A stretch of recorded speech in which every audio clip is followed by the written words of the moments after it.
Welcome back to my channel Puja's lifestyle. I hope তোমরা সবাই খুব ভালো আছো, আমিও কিন্তু বেশ আছি। তো কালকে তো দেখতেই পেলে ব্যাগ ট্যাগ প্যাকিং হয়ে গেছিলো, তো এখন রেডি হয়ে নিয়েছি, এখন বেরাবো। প্রায় 10টা বাজছে, মামামকে নিচে গিয়ে রেডি করবো, তারপর তো বেরাবো। তো চলো আজকে ব্লগটা এখন থেকে শুরু করলাম, দেখতে থেকো। আশা করছি তোমাদের সবার খুব ভালো লাগবে। অলরেডি আমি লেট হয়ে গেছি, এখন মামামকে রেডি করতে হবে। তো এখন আর বেশি কথা বলছি না, চলো নিচে গিয়ে দেখা হচ্ছে, মামামকে রেডি করবো তারপর বেরাবো। তো দেখো বন্ধুরা, আলটিমেট কিন্তু আমরা বেরিয়ে যাওয়ার জন্য একেবারে রেডি হয়ে নিয়েছি। এই হচ্ছে আমার লাগেজ, এদিকে দেখো মামামকেও রেডি করে নিয়েছি। তো এবারে বেরানোর পালা। তার আগে আমি ঠাকুর ঘরের ঠাকুর প্রণাম করতে চলে যাব। আর এদিকে দেখো আজকে মামামের ফুল লুকটা ওকে কেমন লাগছে অবশ্যই কিন্তু কমেন্টে জানিও। মামার বাড়ি যাচ্ছে বলে কথায় একটু তো সাজুগুজু করতেই হবে, তাই দেখো সেও কিন্তু ভীষণভাবে এক্সাইটেড মামার বাড়ি যাওয়ার জন্য। তবে সেখানে গিয়ে কী করবো সেটা কিন্তু আমরা জানি না। তো যাই হোক চলো বেরানো যাক, বেরিয়ে আবার দেখা হচ্ছে। তো রেডি, আমরা এখন বেরাবো। এই যে মাম্মা,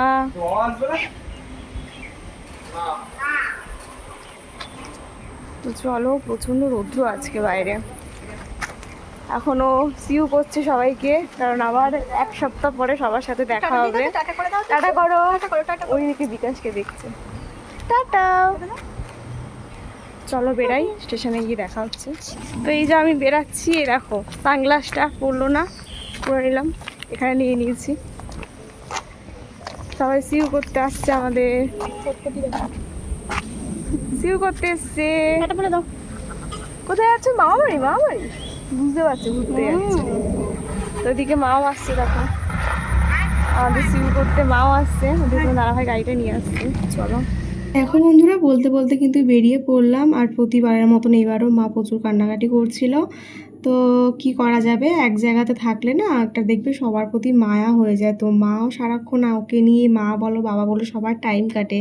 তাই সবার কিন্তু মন খারাপ হয়ে গেছে ও আসছে বলে। তো যাই হোক দেখো, আমরা স্টেশনে চলে এসেছি। আমাদের ট্রেন আছে হচ্ছে 10টা 50-এ, যদিও এখনও অনেকটা টাইম আছে। তো আমরা একটু ওভারব্রিজে ওয়েট করব, কারণ কোন প্ল্যাটফর্মে দেবে সেটা তো আর জানি না। আর তার জন্যই কিন্তু আমাদেরকে ওয়েট করতে হলো কিছুক্ষণ ওভারব্রিজে। তো এখানে অ্যানাউন্স করার পর কিন্তু আমরা নেমে যাব। কোথায় দেখ, মাঝে মাঝে একেও দেয়, আবার মাঝে মাঝে 5-এও দেয়। বেশিরভাগ টাইমটাই কিন্তু 1 নম্বর প্ল্যাটফর্মে দিয়ে থাকে ট্রেনটা। তো যাই হোক দেখো, এখানে মাম্মাম তো ট্রেন দেখার জন্য ভীষণ এক্সাইটেড হয়ে গেছিলো। তো তারপর অ্যানাউন্সমেন্ট করার পর আমরা চলে আসলাম। ট্রেনটা 1 নম্বর প্ল্যাটফর্মে দিয়েছিল। আর এদিকে দেখো তোমাদের দাদাভাই ট্রলিটা টেনে নিয়ে যাচ্ছে। আর এই যে তোমার দাদাভাই ফ্রেন্ড, সেও কিন্তু যাচ্ছে, সে কাজেই যাচ্ছে। তো ওই দিকে যাচ্ছিলো বলে আমাদের সাথে একসাথেই যাচ্ছে, আমাদেরও একটু সুবিধা হয়ে গেল। না মামামকে নিয়ে আমি আর তোমার দাদাভাই খুবই প্রবলেম হতো। তো দেখো আলটিমেট আমরা এখানে একটু ওয়েট করলাম। ট্রেনটা অ্যানাউন্স করেছে, বাট এখনও অবধি আসেনি প্ল্যাটফর্মে। তো বলতে বলতে দেখো ট্রেন ঢুকেও গেল। আর তারপর তো আমরা উঠবো বলে একেবারে রেডি হয়ে গেলাম। যেহেতু অফিস টাইম, একটু কিন্তু ভিড় ছিলই, দেখতেই পাচ্ছ। আর যেহেতু এটা নৈহাটি শিয়ালদা লোকাল ছিল বলেই একটু ফাঁকা পাওয়া যায়, তার জন্যই এই টাইমটাই আমরা সিলেক্ট করেছিলাম। তাহলে কি আমরা বসে পুরোটা যেতে পারবো। তো দেখো তারপর তো ট্রেনে উঠে গেলাম, ট্রেনটা পুরোটাই ফাঁকা ছিল। এখানে প্রথমেই তোমার দাদাভাই বসে পড়লো, আর মামামকে তো বসিয়ে দিয়েছিল। আর সে তো বসে বসে বেশ ভালোই মজা পাচ্ছিল। সেকেন্ড টাইম ট্রেনে ওঠার এক্সপিরিয়েন্স তো ভালোই ছিল। তো যাই হোক দেখো, এখন আমরা 3জনে মিলে বসে পড়লাম। আর মাম্মাম দেখো এদিক ওদিক ঘুরে ঘুরে শুধু তাকাচ্ছে। আর দেখো কতটাই না ও আনন্দ পেয়েছে ট্রেনে উঠে। তো তারপর দেখো বলতে বলতে 10টা 50 হয়ে গেছিলো, তারপর ট্রেনটা ছেড়ে দিল। এদিকে দেখো মাম্মামের জুতোটা না প্রচুর টাইট হয়ে গেছে, তার জন্য খুলে রেখে দিয়েছি। জুতোটা আমার মনেই ছিল না যে আলমারিতে ছিল, ওকে পরাইনি। আর রেখে রেখে একদম নতুন জুতো ছোট হয়ে গেছে। তো যাই হোক দেখো, এখন ট্রেনটা ছেড়ে দিয়েছে। আর মামাম সেটা হা করে দেখছে যে ট্রেনটা কোথায় যাচ্ছে। আর বাইরের ভিউটাও কিন্তু বেশ ভালো মতন এনজয় করছিল। তো এটা ওকে নিয়ে আমাদের সেকেন্ড টাইম ট্রেন জার্নি। আগেরবার যখন গেছিলাম তখন তো ছোট ছিল, আর এটা সেকেন্ড টাইম ট্রেনে উঠলো। তো দেখো বেশ ভালোই মজা পাচ্ছিল। বেশিরভাগ দিন তো আমরা ওকে নিয়ে গাড়িতে, মানে বাইকে বা টোটোতে নিয়ে যাই, ট্রেনে কিন্তু সেকেন্ড টাইম উঠলো। মামা বাড়ি যেতে গেলে ওকে ট্রেনে উঠতেই হয়। এদিকে দেখো বাইরের ওয়েদারটা কিন্তু আজকে বেশ ভালো ছিল, বেশ রৌদ্র ছিল। এদিকে আবার বৃষ্টিও হচ্ছে, দেখো মেঘলা করেছে। আর এই জায়গাটা দিয়ে যখন আমরা ক্রস করছিলাম, এই জায়গাটার নাম আমি ঠিক জানি না, তোমার দাদাভাই বললো যে এইখানের ভিউটা খুব সুন্দর লাগে, তুমি ব্লগের জন্য ক্যাপচার করতে পারো। তো দেখো তার জন্য আমি ব্লগের জন্য ক্যাপচার করে নিলাম। বেশ সুন্দর লাগছিলো জায়গাটা দিয়ে যখন ক্রস করছিলাম। এটা একটা ঝিল টাইপের, দেখো কতটা বড়।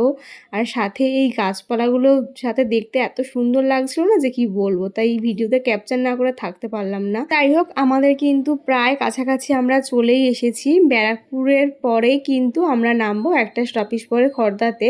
আর এদিকে দেখো মাম্মাম যেহেতু অনেকক্ষণ ট্রেনে বসে আছে তাই একটু মানে বিরক্ত ফিল করছিল, যার জন্য ওর কাকাই ওকে একটু বাইরের ভিউটা দেখাচ্ছিল।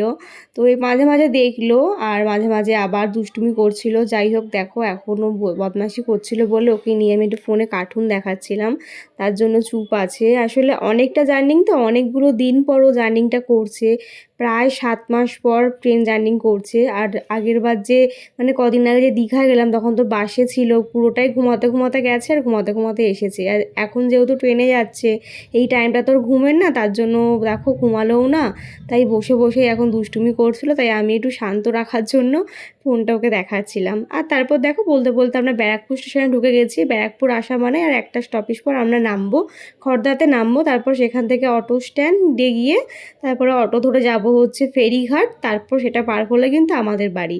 তো প্রায় 7 মাস পর যাচ্ছি বাড়ি, তো অনেক কিছু ভেবে যাচ্ছি, জানি না কতটা কি ফুলফিল হবে। মাম্মাম তো আগের বার থেকে একটু বড় হয়েছে, এখন তো আবার কান্নাকাটি জুড়ে দেয়, ওখানে গিয়ে যে কী করবে সেই টেনশানেই আমার মাথা খারাপ হয়ে যাচ্ছে। তো দেখো অনেক দিন পর না ব্যারাকপুর স্টেশনে এসে বেশ ভালো লাগছিলো, প্রায় অনেক বছর পর মানে ব্যারাকপুর স্টেশনটা দেখলাম ভালো করে। আগেরবার যখন গেছিলাম টেরই পাইনি ব্যারাকপুর স্টেশন ক্রস করেছিলাম যখন। আর ব্যারাকপুর স্টেশনে আসতেই না অনেক কিছু স্মৃতির কথা মনে পড়ে যায়। যখন তোমার দাদাভাইয়ের সাথে রিলেশনে ছিলাম তখন প্রায় আমরা ব্যারাকপুর স্টেশনেই মিট আপ করতাম, তার জন্য বেশ ভালো একটা জায়গা, মানে ভালো একটা স্মৃতি জড়িয়ে আছে। তো যাই হোক দেখো বলতে বলতে আমরা নেমে পড়লাম খড়দা স্টেশনে, আর আমি এখন মামামকে নিয়ে হাঁটতে লেগে পড়লাম। আর পেছনে তোমাদের দাদাভাই আর হচ্ছে তোমার দাদাভাইয়ের ফ্রেন্ডটা ওরা আসছিল। তো এখন আমরা যাচ্ছি অটো স্ট্যান্ডে। আর জানো তো তোমার দাদাভাইয়ের যেখানে জব করে সেটাও কিন্তু এই খড়দাতেই। তো এখানেই প্রথমে গিয়ে ওর ব্রাঞ্চে ঢুকবো, ও যেহেতু মেডিসিনে ফার্মেসিতে জব করে তো সেখানে ঢুকবো। তারপর ওখান থেকে মামামের জন্য একটা জিনিস নেওয়ার আছে, সেটা নেওয়ার পর আমরা আবার অটোয় উঠে পড়বো। দেখো এখন হাঁটতে হাঁটতে যাচ্ছি, আর আজকে না বাইরে বেশ ভালোই গরম ছিল, তো একটু গরমও লাগছিল। তাও আমরা বেরিয়েছি সকাল সকাল 10টার সময় বেরিয়েছি, তাও কিন্তু বেশ গরম লাগছিল। এদিকে দেখো তোমার দাদাভাই কিন্তু যাচ্ছে, সবাই মিলে এখন যাচ্ছে ওর ব্রাঞ্চে, তারপর সেখান থেকে আমরা অটো ধরবো। তো দেখা যাক আবার অটো কখন ছাড়ে। এখানে না অটোয় উঠলে মোটামুটি মানে পুরো ভর্তি না হলে আবার ছাড়ে না। আর এই জায়গাটা দেখছো, ওই জায়গাটা ভিডিওটা ক্যাপচার করলাম হচ্ছে এই কদিন আগে একটা ভাইরাল ভিডিও খুব ভাইরাল হয়েছিল, ট্রেন যাওয়ার সময় ক্রসিং গেটে একটা অ্যাক্সিডেন্ট টাইপের হয়েছিল, তাই জন্য জায়গাটা ক্যাপচার করলাম। এদিকে দেখো তারপর চলে আসলাম অটোতে। অটোতে আসার পর আমাদের 10 মিনিট ওয়েট করার পর কিন্তু আমাদের অটোটা ফাইনালি ছেড়ে দিল। আর ওই যে মন্দিরটা দেখতে পেলে, ওই মন্দিরটায় কিন্তু একটা খুব সুন্দর দুর্গা প্রতিমার মূর্তি আছে। যদি তোমাদের সাথে কোনো দিন পারি তো অবশ্যই শেয়ার করব। আমার এখন এদিকটা সেরকম একটা আসা হয় না, আসলেও ওই মন্দিরটায় যাওয়া হয় না, অনেক দিন আগে এসেছি যদিও। তো দেখো বলতে বলতে অটোটা ছেড়ে দিল, এখন যাচ্ছি আমরা ফেরিঘাটের দিকে, মানে খড়দা স্টেশন রোডটা ছেড়ে যাচ্ছি এখন রিকশা ফেরিঘাটের দিকে। প্রথমে উঠে গেলাম হচ্ছে হাইওয়েতে, এখান থেকেই কিন্তু ফেরিঘাটটা মাত্র 10 মিনিটেরই পথ, অটো করে যেতে হয়। তো অনেক দিন পর এইসব রাস্তাগুলো দেখছি, প্রায় 7 মাস পর। মানে এইসব রাস্তাগুলোতে আসলে মনে হয় যে না আমি বাড়িতে যাচ্ছি, এরকম একটা ফিলিং হয়। এই দেখো চলে আসলাম বলতে বলতে ফেরিঘাটে। ফেরিঘাটের পার্কটা না খুব সুন্দর, যদিও কোনো দিন যাইনি, তবে যখনই যাই এখান থেকে পার্কটার ভেতরটা দেখি এত সুন্দর একটা ভিউ যে কি বলবো। তো আমাদের আস্তে আস্তে কিন্তু একটা লঞ্চ ছেড়ে দিয়েছিল, আর একটু আগে আসলে হয়তো লঞ্চটা আমরা ধরতে পারতাম। আর ওদিকে তোমাদের দাদাভাই আমাকে দিয়ে লাঞ্চটা কমপ্লিট করে ডিউটি আসবে, তাই একটু তাড়াতেও ছিল। আর প্রথমে আমি আর মাম্মা মিলে এখন যাচ্ছি ফেরিঘাটের। গঙ্গার এখানে আসলে না মানে মাইন্ডটাই পুরো চেঞ্জ হয়ে যায়, এত সুন্দর একটা ওয়েদার। যতই গরমকাল হোক না কেন গঙ্গায় একটা আলাদাই হাওয়া, সেই হাওয়াটা গায়ে লাগলেই কিন্তু মাইন্ডটাও চেঞ্জ হয়ে যায়, হাতে বেশ ভালো ভালো লাগে। যদিও এখন জোয়ার ছিল না, এখন ভাটা ছিল। তো দেখো এদিকে একটু একটু মেঘও আছে, এদিকে রৌদ্রও আছে। তো বাইরের ভিউটা দেখতে দেখতেই কিন্তু আমরা এখানে অনেকটা টাইম কাটিয়ে দিয়েছি, সাথে কয়েকটা ফটোও তুলেছি তোমাদের দাদাভাই আমি, সেটা তোমরা তো আমার থাম্বনেলে দেখতেই পেয়েছো। তো ফাইনালি আমাদের লঞ্চটা আসার পর লঞ্চের ওপরে একটু উঠে পড়লাম, আর উঠে আমি এখানে কিছুটা ফটো তুললাম, তারপরে একটু রিলসও বানিয়েছিলাম। তারপর দেখো ফাইনালি আমাদের লঞ্চটা কিন্তু ছেড়ে দিল ওই পারে যাওয়ার জন্য, আর আমরাও প্রচুর এক্সাইটমেন্ট নিয়ে যাচ্ছি যে বাড়ি যাচ্ছে। এদিকে মাম্মামেরও না স্নান খাওয়ার টাইম হয়ে গেছিলো, যার জন্য একটু একটু ঘ্যান ঘ্যান করছিল। ওকে শুধু ফোন দেখিয়ে চুপ রেখেছিলাম। অ্যাকচুয়ালি এখন তো অনেকটাই বেলা হয়ে গেছে, আমাদের অটোতে আর হচ্ছে লঞ্চে প্রায় অনেকটা টাইম ওয়েট করতে হয়েছে, যার জন্য অনেকটাই লেট হয়ে গেছে। তো দেখো এই সুন্দর একটা ভিউ নিয়ে আমরা ঘাটটা পার হচ্ছি। আর তারপর কিন্তু বলতে বলতে আমরা এই পারে চলে আসলাম, মানে আমাদের রিসরাতে। আর এখান থেকে এখন যাব প্রথমে যেটা হচ্ছে আমাদের মিষ্টির দোকান। তো দেখো বলতে বলতে চলে আসলাম মিষ্টির দোকান। মিষ্টির দোকানটা না ঘাটের একদমই কাছে, একটু হাঁটা পথ। তো এই মিষ্টির দোকানটা হচ্ছে ফেলু মোদক, আমাদের রিসরাতে খুব ফেমাস একটা দোকান আর খুব পুরনো একটা মিষ্টির দোকান। এখানে কিন্তু মানে অনেক ধরনের মিষ্টি পাওয়া যায়, সব মিষ্টির কোয়ালিটি ভীষণই ভালো, মানে অনেক পুরনো একটা দোকান। তোমরা যারা দাদাগিরি বা 3 নম্বর 1 দেখো তারা হয়তো দেখেছো, বা রান্নাঘর, সেখানে কিন্তু অনেকবার এখান থেকে গেছে ফেলু মোদক থেকে। তাদের অনেক ট্রফিও পেয়েছে, ছিল তোমার সাথে লাস্টে শেয়ার করছি, এগুলোও নিয়েছি আমি, ভিডিও ক্যাপচার করেছি। দেখো এখান থেকে প্রথমে আমরা নিয়ে নিচ্ছি হচ্ছে রসগোল্লা। তো রসগোল্লাটা আজকে না ম্যাঙ্গো ফ্লেভারের নিচ্ছি, কাঁচা আমের যে ফ্লেভারটা সেই ফ্লেভারটা নিচ্ছি, সেটা কখনো টেস্ট করিনি। আর নিচ্ছি হচ্ছে গোলাপ জামুন।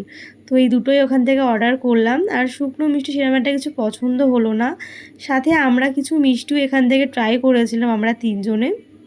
তো দেখো এই হচ্ছে আমাদের মিষ্টি, সেটা এখন প্যাকিং করে দিচ্ছে। তারপরে কিন্তু আমরা এটা নিয়ে এখান থেকে বেরিয়ে পড়বো।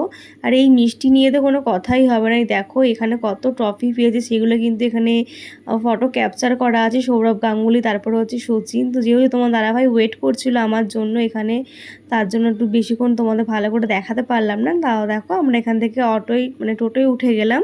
আর তোমার দাদাভাইয়ের ফ্রেন্ডটা চলে গেল ডিউটিতে, ওখান থেকে ওকে বললাম অনেকবার বাড়ি আসার জন্য, তো আর আসলো না। তো যাই হোক এখন আমরা যাচ্ছি বাড়ির দিকে, আর কিছুক্ষণ পরেই কিন্তু আমরা বাড়ি পৌঁছে যাব। দেখো এখন প্রায় বাড়ির রাস্তায় চলে এসেছি। তো অনেক দিন পর বাড়ি যাচ্ছে, একটা আলাদাই এক্সাইটমেন্ট কাজ করছে, সাথে মাম্মামেরও ঘুম পেয়ে গেছে, ও ঘ্যান ঘ্যান করছে। তো আলটিমেট আমরা কিন্তু বাড়ি চলে আসলাম। আর বাড়ি এসে এতটাই এক্সাইট হয়ে গেছিলাম যে আর কোনো ব্লগই শ্যুট করা হয়নি। তো প্রথমে এসে তোমার দাদাভাই দেখো ফ্রেশ হয়ে নিয়ে হাত পা ধুয়ে মাম্মামকে ফ্রেশ করে দিয়েছিলাম, ওকে খাইয়েও দিয়েছি। তো আর কোনো ভিডিও ক্যাপচার করা হয়নি, এসে এতটাই মানে টায়ার্ড হয়ে গেছিলাম। তো আজকে ব্লগটা আমি এখানেই শেষ করব, আর বেশি বড় করব না, বেশি বড় করলে তোমাদের দেখতে ভালো লাগবে না। তোমার সাথে নেক্সট ব্লগে দেখাবো বাড়ি এসে কী কী করলাম। আর এদিকে দেখো তোমার দাদাভাইকে তো লাঞ্চটা দিয়ে দিয়েছিল আমার পিসির। আজকে দেখো চিকেন করেছিল, 5 রকম ভাজা, ডাল আর একটা সবজি হয়েছিল, সেটা দিয়ে কিন্তু আজকে আমরা লাঞ্চটা কমপ্লিট করলাম। তারপর দেখো তোমার দাদাভাই ডিউটির জন্য বেরিয়ে পড়ছে, ও এখন চলে যাচ্ছে আমাদের সবাইকে টাটা করে। তো চলো আজকের মতন ব্লগটা এখানে শেষ করলাম। কেমন লাগলো অবশ্যই জানো, ভালো লাগলে একটা কমেন্ট করে দিও। চ্যানেলটা যারা এখনও সাবস্ক্রাইব করি প্লিজ সাবস্ক্রাইব করে দিও নেক্সট ব্লগগুলো দেখার জন্য। তো এখনের মতন টাটা, দেখা হচ্ছে নেক্সট ব্লগে, বাই।